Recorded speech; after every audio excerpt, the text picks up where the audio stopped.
You're looking at the Beretta Px4 Storm in the compact version.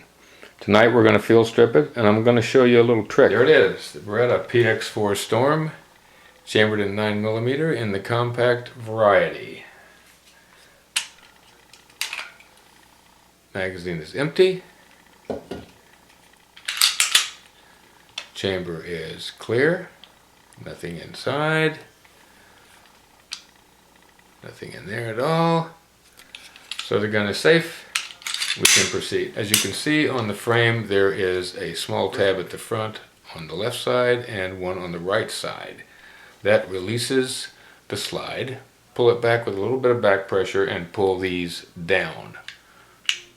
That will let the slide go forward and come off, leaving us with the polymer frame, which we don't need to do anything else with at this point as far as disassembly. And then the slide assembly, which consists of 4 pieces. We have, first of all, this block with a little flipper thing on the front. It looks really rinky-dink, but it works very well. There's been no issues with it. As you can see, there is a follower that's been machined out of the top of this steel block. That'll come into play in a moment. We've also got a guide rod with a double spring on it. One end of the rod is rounded like a button. The other end is more pointed like a pencil. That'll come into play in a moment when we reassemble it.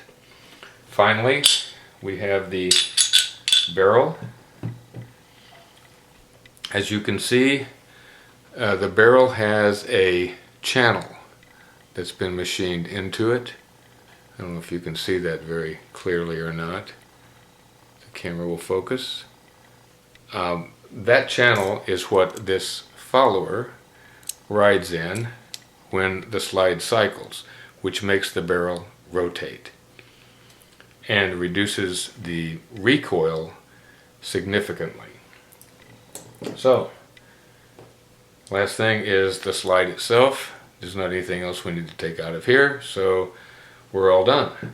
Now, get out your favorite solvent, your gun cleaner, scrub it all up, clean all the residue off of it, and put a little oil on it here and there. I like to run a little bit of grease down the slide rails, and then when you get it just the way you want it, you're ready to put it back together. Barrel goes into the slide first. I typically turn that all the way to the right. It makes it easier.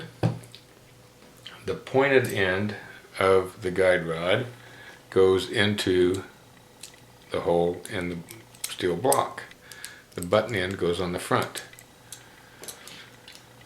This button goes into the hole on the boss at the front of the slide. And this little arch sits on top of that boss, not behind it.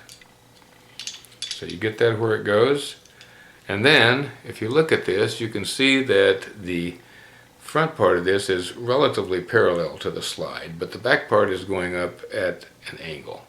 That's not going to work. So what we have to do is get this to snap into position.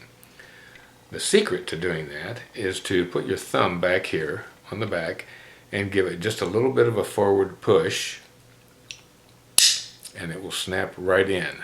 That's the sound you want to hear. Once you hear that sound, that means that it's ready to go back on. Put your thumb under here to hold this in so it doesn't go anywhere. Slide this back on. Help it along a little bit if you need to. And when you're done, these little tabs will pop back up where they're supposed to be. The gun will cycle and you'll be finished. The only thing left to do is take it to the range and have some fun. Be safe.